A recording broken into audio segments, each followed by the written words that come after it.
Hello, BookTube. Well, our mail haul numbers are all screwed up this week because not only did I miss an entire day of videos, but on other days I didn't film all of my mail haul, so this is bad. And we can't make it up. So this week of mail haul filming is just going to limp across the finish line, and then we'll start again fresh next week.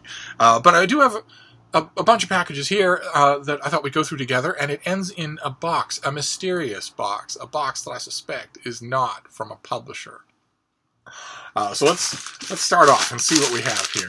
I'm hoping I don't ever jinx mail hauls by trying to guess what they're going to be ahead of time, but I'm hoping for some October finished copies. There are quite a few. I just remade my my bookshelf, moved out all the September books and put all of the October books up on top, and stacked them according to the weeks of the month, and noticed how many major releases in October I only have in advance in the floppy ARC paperback. There are quite a few finished copies that I'm waiting on, which ordinarily, you know, in the ARC finished copy game wouldn't matter, except that quite a few of them are books I intend to review, and quite a few of them are serious works of history or biography, where the stuff that's missing from the ARC is the very thing I want. the critical apparatus, the notes, the bibliography, all that sort of stuff is usually patchwork or absent completely. So I'm hoping for one or two of those. The ones that I'm really waiting for, the finished copies that I'm really waiting for, I'm certain are not in here because they're huge, so I would notice them right away. Whoa, what's that? That was kind of gentle. Okay, all right, fine, great. This is one such thing. This is a finished copy of something in October. This is The Invisible Emperor. This is by Mark Broud, and it is Napoleon on Elba, From Exile to Escape. So this is just the story of Napoleon during his first exile. Able was I, ere I saw Elba. That's a little palindrome for you in the cheap seats. And this is due in October. Yeah, this is due in just after the first week of October. I have the advanced copy. Haven't got to it yet. And now I have the finished copy, which is great because, like everything else involving Napoleon Bonaparte, his stay on Elba has been extensively studied in at least 2 languages. And I'm going to want to know how much of that this author has consulted and in what ways. So, great. Fantastic. All right. So right out of the bat, we get that. That's good. Let's hope there are a lot of them are like that. Another one of these? Weep. Oh!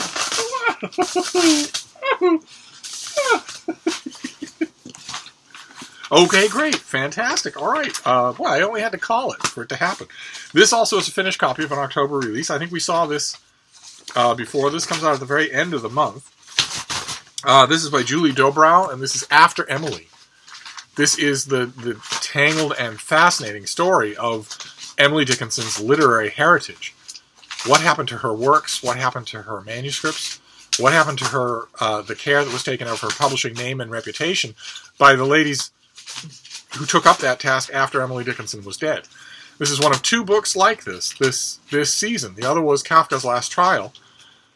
Very interesting book about the afterlife of Kafka's literary remains.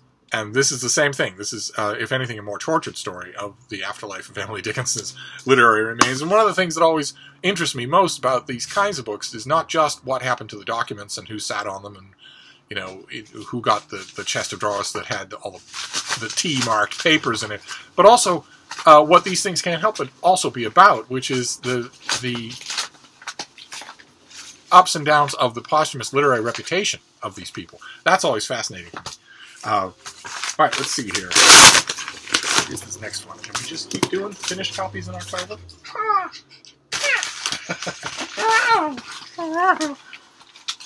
Yes. Okay, we can. Great. All right. This is by Paula Fredrickson. This is the finished copy of When Christians Were Jews. Also due in October. So that's what I'm getting. That's great. That's just what I wanted this to be. This is just that black box in Christian mytho-history, the first generation of Christians, about which we know comparatively nothing, and want to know everything, because that so much depends on that first generation. And this book, I have the advanced copy, and I haven't got to it. This book it will dig right into that subject. It's the latest. I've read many, many books on the very beginnings of Christianity. I think it's utterly fascinating. And in a way, it's a bloated cosmic level example of what we were just talking about. The shepherding of someone's literary and mythological personal remains into the future. How the first generation of people who have control over that material handle it. This is the biggest possible example of that, but still, it's of a kind with After Emily. Let's see what this next one is.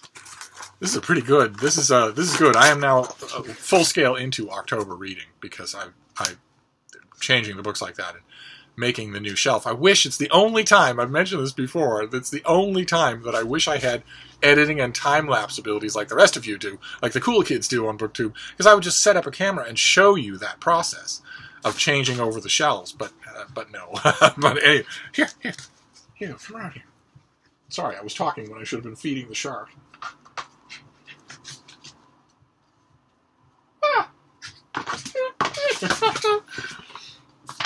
Okay, all right. This is not a hardcover, but it is also a finished copy of an October title. It's just a paperback release, and it comes out real soon. This is A Knife in the Fog, the finished paperback, $16 paperback of a new Jack the Ripper murder mystery, which I just love. I can't get enough of them. September 1888. Whitechapel.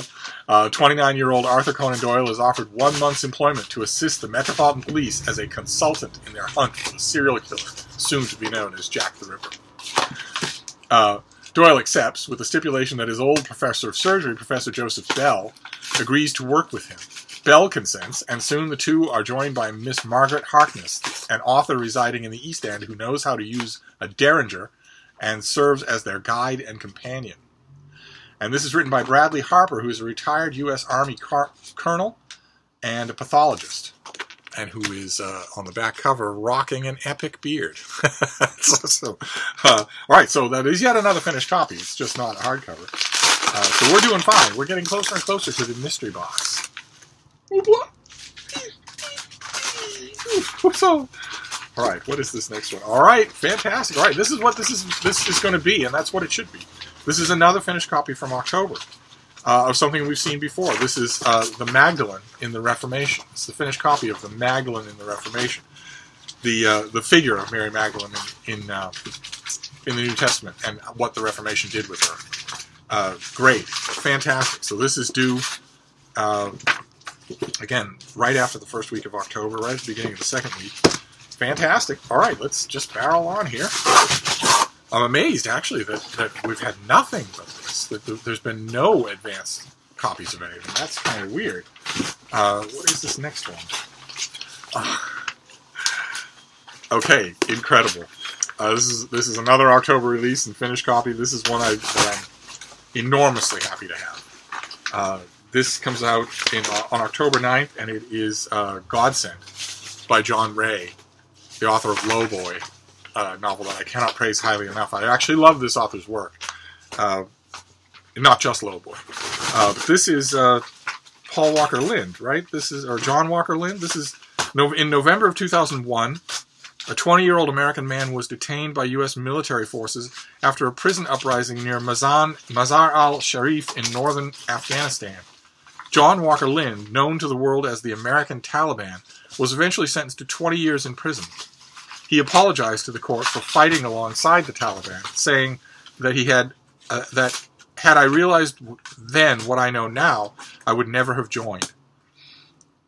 His parents, residents of an affluent community in Marin County, California, confessed themselves at an utter loss as to what had led their son so far astray. 13 years later, traveling through Afghanistan for Esquire magazine in search of people who had known and fought with Lind, John Ray was astonished to hear repeated rumors of another American who had taken up arms in the conflict. A woman, according to some, even a girl. What he learned would form the basis for his fifth novel, Godsend. Cannot wait. I've had the advanced copy of this, and I haven't read it. I feel terrible about that. This is due in early October, and I'm going to read it. I will probably dive into a lot of these things tonight. but it's wonderful, as I'm sure most of you know, most of you are bigger fans of contemporary fiction than I am. having an author who has never actually done wrong by you, an author that you can legitimately look forward to. I don't look forward to much in the way of contemporary fiction. You know, I'm at a cafe. I haven't washed in 3 days. I'm going to put a character in this room, then I'm going to move them over to this room. Aren't I clever? So a contemporary author who I do believe in, somebody whose work, whose right to sit and tell me stories has been proven over and over again to be superior to my right to make them up on my own.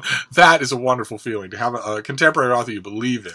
So I can't wait. And I'll take this opportunity one more time to plug Lowboy, an amazing novel, an amazing depiction of mental instability and also motherly love that in contemporary fiction. Just an incredible book.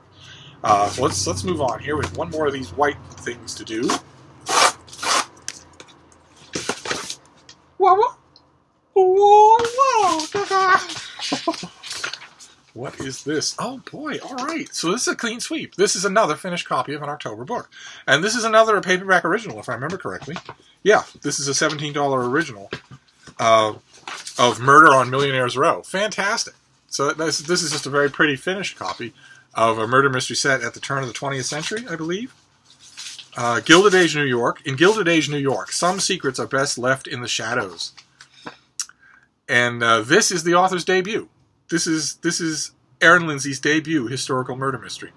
And it's a delightfully charming tale that takes readers on a chase through 1880s Manhattan, filled with wonderful period details, magic, ghosts, romance, and Pinkerton detectives. And again, I have had the advanced copy and I have not touched it, so I am set to go. This is my next 2 days reading, just all in one mail haul at one time. But then we get to the fascinating, intriguing, mysterious climax to this mail haul, which is a box. It's from Sue at Sue's Book Nook, and it's very light, so it might not be a book. Let's see what this is. Shall we? It's full of packing material. I tell you, you can take the gal out of the Barnes & Noble receiving department, but you can't take the receiving department out of the gal. It's full of packing material. Whoever does that. And I don't know what this is, but I'm going to do Sue the favor of feeding the box to Frida on camera. I think what can possibly be a problem with that? Are you going to handle this? Huh? Oh, goodness gracious. There's nothing she won't tackle. What is this? Oh, you're kidding me. Oh, you're just kidding me. Incredible. Oh, Sue. Look what she made. Look at this. Oh. Look at that. Oh my God. We were in front of the wall of penguins, no less, with Wilson in the background. We were emailing back and forth. She was saying that a still from one of my videos would have made a wonderful picture to print out. And I went on my usual cranky old man rant about how there's no such thing as a machine that will print stuff off the internet. There's print-it-oncers. There's a machine that you pay $200 for, you install it, you spend a whole afternoon talking with it and pleading with it to do its job, you get it to print something, it works, and then it breaks and it never works after that. Everybody in the world has a print-it-oncer tucked away in a closet somewhere under a bunch of sheets and pillows. But nobody actually has a machine that will print out regularly material that is in electronic form online. Crack Chinese scientists are working to develop such a machine. But in the meantime, what Sue must have done is go out to Home Depot, buy a print-it-oncer, and use this as her one thing. Now she has a $200 machine that is broken and will never work again, no matter how much toner you put into it, no matter how many subroutines you teach it. But so she went and used her one shot at printing something to do this. How wonderful! Well, all right, she was right. That is a really good shot. This needs to go up on the wall somewhere. Incredible. Oh, that is so amazing. All right. So there we go. Wow. All right. So this is our our Steve Pyramid. They're all finished copies of October books, exactly what I wanted this to be. So we have The Invisible Emperor, which is Napoleon on Elba. We have After Emily, Emily Dickinson's Literary Remains and the Fate Thereof. We have When Christians Were Jews, Jesus Bar Joseph's Literary Remains and the Fate Thereof.